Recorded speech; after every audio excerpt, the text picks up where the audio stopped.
مسلمانان باشان دواتر ابن كثير للتفسير كي خويا لا تفسير يم آتا أفحكم الجاهلية يبغون ومن أحسن من الله حكما لقوم يوقنون أو خلق ذا حكم جاهلية كوتوا ها بمن الله ما موصات خوا باس يومك بلا ما شو باطن دان بو حكم جاهلية خوي جورا برسيال لتوكا أو كتو برسيال لمنكي خوي جورا أم برسيال لتوكا تو أفحكم الجاهلية يبغون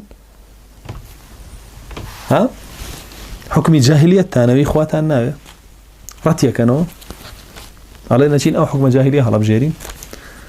أو إخوارته كينو برلمان ما يا سامان بودانه يا ساي خوا ما ناوي بخوا يا ساي بودانا ونوا بيستان ببرلمانه بودان دانه خوا يا ساي بوداناون تو بزوند لسنة تطبيقي كي بيم ولا بديل شيء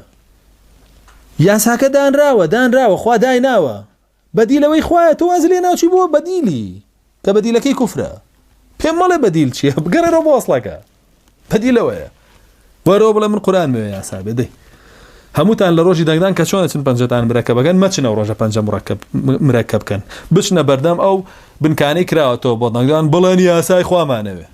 اما فشل به يعني دي هموتان ام قصيب كان ام ضنقبن والله من جديم لقلت انا اي بو انا كان لبري حكم الجاهليه يبغون حكم جاهليه كفر تانا